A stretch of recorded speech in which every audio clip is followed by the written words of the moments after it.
Jaynagar live में आपका स्वागत है। एसएसबी कैंप बल्दिहा में हस्तशिल्प चौपाल सह परिचर्चा कार्यक्रम का आयोजन। मधुबनी जिला के एसएसबी कैंप बल्दिहा में हस्तशिल्प चौपाल सह परिचर्चा कार्यक्रम का आयोजन किया गया। कार्यक्रम की शुरुआत दीप प्रज्वलित कर किया गया। इस मौके पर डिप्टी कमांडेंट राम विशाल को मिथिला के परंपरा के अनुसार पाग दुपट्टा और माला पहनाकर सम्मानित किया गया। इस अवसर पर सहायक निर्देशक हस्तशिल्प वस्त्र मंत्रालय भारत सरकार के बीके झा ने अपने संबोधन में कहा कि भारत गांवों का देश है, यहाँ हस्तशिल्प की अपनी लंबी परंपरा रही है जिसका सामाजिक सांस्कृतिक महत्व है। आज हम आधुनिक तकनीक से जुड़ रहे हैं लेकिन परंपरागत हस्तशिल्प से कट रहे हैं, ऐसे में इस कार्यशाला का अपना महत्व है। अर्थव्यवस्था और समाज की व्यवस्था के लिए महत्वपूर्ण है कि विभिन्न ट्रेडों के हस्तशिल्पियों, कारीगरों तथा अन्य पारंपरिक उद्योगों से जुड़ी महिलाओं को प्रशिक्षित कर समाज की मुख्य धारा में लाने का प्रयास हो। उन्होंने कहा कि पारंपरिक हस्तशिल्पी व कारीगर जब खुशहाल व समृद्ध होंगे तभी समाज खुशहाल होगा और अर्थव्यवस्था सुदृढ़ होगी। इस अवसर पर डिप्टी कमांडेंट राम विशाल ने बातचीत करते हुए कहा कि लघु एवं कुटीर उद्योग के तहत बनाए जा रहे सामानों की बिक्री हेतु ऑनलाइन प्लेटफॉर्म भी बनाया गया है। साथ ही उन्होंने कहा कि जो लोग इच्छुक है वह इस हस्तशिल्प में अपना रजिस्ट्रेशन करवा लें और इसका लाभ ले। इस मौके पर Sunil Kumar, child line sub centre Jaynagar के कोऑर्डिनेटर तारानंद ठाकुर, वकील यादव, सविता देवी, प्रथम संस्था के मोहम्मद नौसाद सहित अन्य मौजूद थे। का रोल भारतीय समाज में और खास तौर पे जिस जगह पे हम आज बैठे हुए हैं सभी, बड़ा महत्वपूर्ण है। आप डिपेंडेंट हो जाएंगे, अगर घर की माएँ डिपेंडेंट हो गई तो वो परिवार अपने आप से संवर जाएगा। अगर मेल या पुरुष उस घर का नौकरी कर रहा है तो कोई गारंटी नहीं है कि वो परिवार सुधरे, लेकिन अगर महिलाएं डिपेंडेंट हो गई, इंडिपेंडेंट हो गई, आत्मनिर्भर हो गई आर्थिक तौर पर, तो वो परिवार निश्चित तौर पर सुधर जाएगा। और मुझे बड़ी खुशी है कि महिला सशक्तिकरण की दिशा में हम भी इसमें भागीदार हो रहे हैं, इसमें शामिल होंगे। और जैसा कि शुक्रिया आप सभी का, जैसा कि अभी एडी साहब ने आप सभी को बताया, बीके जी ने, कि आप लोग रजिस्टर्ड हो जाए, उसके लिए कोई भी पैसा देने की जरूरत नहीं है, पैसा नहीं लगेगा कुछ भी। सिखलाई के तौर पे मैं अभी बात कर रहा था आपसे, जो सिखलाई आपको मिलेगी ना उसके बदले में भी मानदेय दे रही है सरकार कि आप सीखें। अगर आप कोई और भी काम कर रहे हैं, मजबूरन आप उस काम को छोड़ के इधर आ जाते हैं तो आपकी वित्तीय या आर्थिक स्थिति कमजोर हो जाएगी, घर परिवार चलाने सीख रहे हो उस दौरान भी आपको सरकार पैसा दे रही है।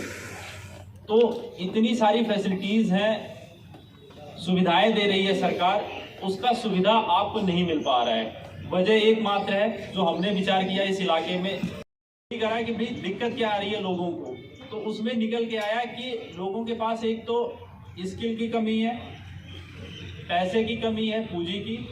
दूसरा कि जो इनके पास क्षमता है, योग्यता है, उसको पहचान नहीं है, उसको मार्केट नहीं मिल पा रहा है। तो सुनील जी से मेरी मुलाकात हुई तो हमने इस पे बात करा, तो निकल के आया कि यहाँ पे हैंडीक्राफ्ट के लोग भी हैं, नाबार्ड के लोग भी हैं, जीविका है, कई सारी एजेंसियां हैं जो काम कर रही हैं, बट इस इलाके में उनकी पैठ नहीं है। वैसे अगर हम बात करें एसएसबी की, तो एसएसबी का मेन काम है बॉर्डर की सिक्योरिटी करना, जो इंटरनेशनल बॉर्डर है उसको सुरक्षा प्रदान करना, देश के जो हित हैं उसको साधना, उसको बनाए रखना। लेकिन ये काम हमारी ड्यूटी से हटके है, ये हमारी ड्यूटी नहीं है, बट निश्चित तौर पे जिससे हमारे देश के देशवासियों को लाभ मिलता है या जो उनके सुविधाएं हैं उसमें बढ़ोतरी होती है, तो वो सारे काम हम करने को तैयार हैं। उसी क्रम में, उसी कड़ी में हमने ये मीटिंग रखी और बड़े शॉर्ट नोटिस पे साहब लोग भी तैयार हो गए कि नहीं ठीक है, हम जरूर आपके यहाँ करेंगे प्रोग्राम। और आज हम सब लोग बैठे हुए हैं यहाँ पे। तो मैं बात कर रहा था महिलाओं की कि अगर महिला डिपेंडेंट किसी परिवार में इंडिपेंडेंट हो गई, किसी परिवार की, वो अगर आत्मनिर्भर हो गई तो अपने आप से वो परिवार संवर जाएगा, सुधर जाएगा। फिर बच्चों में इतनी हिम्मत नहीं पड़ेगी वो गलत रास्ते पे जाएं। आप इसी इलाके के हैं, मेरे से ज्यादा बेहतर आप सब जानते हैं कि हमारे बच्चे या जो हमारी यंग जनरेशन है या छोटे बच्चे जो हैं वो किस दिशा में जा रहे हैं, गलत कामों में किस तरीके से संलिप्त हो रहे हैं। तो अगर माएँ इंडिपेंडेंट हो गई, आत्मनिर्भर हो गई, उनके पास पैसे हो गए, तो अपने आप से फिर उन बच्चों को डांट के फटकार के रोक सकती हैं, उन काम से उनको छुटकारा दिला सकती हैं। और जैसे ही गलत चीज़ों से छुटकारा मिलेगा अपने आप से, आपकी स्थिति सुधरेगी, इस जगह की, इस शहर की, इस गांव की स्थिति सुधरेगी, अंतिम तौर पे इस देश की स्थिति सुधरेगी। तो निचले लेवल पे माओं का रोल जो है बहुत इंपॉर्टेंट है, बहुत महत्वपूर्ण है। और इतना जो डिटेल्स बताया हुआ है साहब ने, मैं चाहूँगा, आप लोगों से गुजारिश करूँगा, निवेदन करूँगा कि बिल्कुल आप लोग शामिल हों, जो सुविधाएं मिल रही हैं उन सुविधाओं का लाभ उठाएं। फंड की ज़रूरत है, मुद्रा लोन है, बैंक के लोग हैं, SBI के लोग भी आने वाले थे बट किसी वजह से नहीं आ पाए। बट जो भी ज़रूरत रहेगी आपको ज़रूरत है, आप कैंप में आ जाएं। यहाँ पे हमारे कैंप इंचार्ज कोई ना कोई रहेंगे। वर्तमान समय में अभी निरीक्षक सामान्य मुकेश कटम्बरिया साहब हैं, इसी इलाके के हैं, ये भी आपकी जानकारी के लिए बता दूं मैं। तो बिना हिचक के आपको जिस भी तरह की तैयार है। दूसरी चीज कि इस तरह के जो प्रोडक्ट हैं आपके, जो भी आप पैदावार करते हो, जो भी आपकी उत्पादन करते हो, ये सारी चीजें ऑनलाइन मार्केट में भी इजीली चली जाएंगी। जो हम कह रहे थे कि भाई एक तो है स्किल आपको प्रोवाइड कर रहे हैं हस्तशिल्प वाले, इसके अलावा फंड भी आपको मुहैया करा रहे हैं, पूंजी भी आपको मुहैया करा रहे हैं। अब आपका जो प्रोडक्शन है, जो सबसे बड़ी चुनौती है कि हमारा सामान खरीदेगा कौन।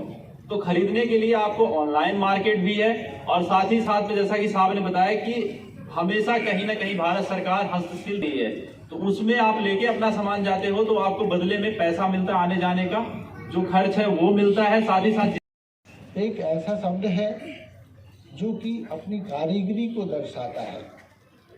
हस्तशिल्प हाथ से की हुई वैसी कला जिसमें कि कुछ आर्टिस्टिक फीचर हो, जो उसकी कला दिखती हो उसमें, वह सभी हस्तशिल्प है।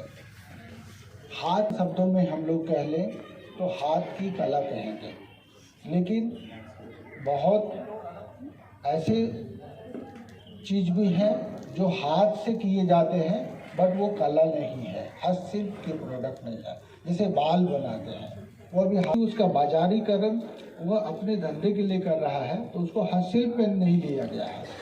हाथ से किया गया ऐसा आर्टिस्टिक फीचर जो डाल दे के लोगों के उपयोग में आने वाली वस्तुएं हैं, वो सभी हस्तशिल्प है, और जो अपनी परंपरा को आगे बढ़ाती है। कार्यालय विकास आयुक्त हस्तशिल्प की ओर से हस्तशिल्प एवं हस्तशिल्पी कार्य तत्पर है। कार्यालय विकास आयुक्त के द्वारा हस्तशिल्पियों को जितने भी प्रकार की जरूरतें हैं आगे बढ़ने के लिए, उस सभी प्रकार की सुविधाएं कार्यालय की ओर से प्रदान किए जाते हैं। मुख्य रूप से देखा जाता है कि एक कार्य है बहुत अच्छा नहीं बना रहे, तो उसके लिए ट्रेनिंग की जरूरत पड़ेगी। तो ट्रेनिंग के लिए एक अच्छे गुरु का होना जरूरी है, तो वह ट्रेनिंग डिपार्टमेंट की ओर से दिया जाता है। ये सारी चीजें हम विस्तार से अभी बताएंगे। चौपाल जो आज हम लोग यहाँ करने आए हैं, पहले हम लोग सुनते थे कि हमारे पूर्वज या पहले के लोग आपस में बैठ करके जो चर्चा करते थे, कोई ग्राम पंचायत का हो या गांव के विकास के लिए हो, किसी उसको चौपाल बोलते थे, और वो किसी पेड़ के नीचे भी बैठ करके उसको कर लेते थे, तो वो सभा या चौपाल के नाम से जाना जाता था। जागरूकता से कि लोगों को अवेयर करना, लोगों को सारी जानकारी देना, ये सारी चीज़ें जो है आज एक चौपाल के नाम से जानी जा रही है। इसका मुख्य उद्देश्य यही है कि इस क्षेत्र में जितने भी लोग जुड़े हुए हैं, जो लोग कार्य कर रहे हैं या जिनको जानकारी नहीं है, कार्य अपने घरों में कर रहे हैं, तो उन सबों को अवेयर करने के लिए, उन सबों को सभी जानकारी देने के लिए इस तरह के प्रोग्राम का, चौपाल का आयोजन किया जाता है। यही इस कार्यक्रम का मुख्य उद्देश्य है कि लोगों तक यह सारी जानकारी की डिपार्टमेंट क्या कर रही है, उनको रोजगार कहाँ से मिलेगा, उनको प्रशिक्षण कहाँ से मिलेगा, उनके प्रोडक्ट की मार्केटिंग कहाँ होगी, उनको औजार उपकरण कहाँ से मिलेगा, क्योंकि कोई भी आदमी जब काम करता है तो उसको काम करने के लिए जैसे बताया कि सबसे पहले उसको एक प्रॉपर गुरु की ज़रूरत है, ट्रेनिंग चाहिए उसको। तो डिपार्टमेंट की ओर से 1 महीने से लेकर 6 महीने तक का ट्रेनिंग का प्रावधान है कि उसको जिस क्षेत्र में वो काम कर रहे हैं, जिस कला में वो काम कर रहे हैं, उनको ट्रेनिंग करवाया जाए और उसको इस लेवल का बना दिया जाए ताकि वह एक अच्छा प्रोडक्ट तैयार कर सके, जो प्रोडक्ट मार्केटेबल हो, इनोवेटिव आइडिया हो उसके पास, कुछ डिजाइन कुछ उसके ऊपर किया गया।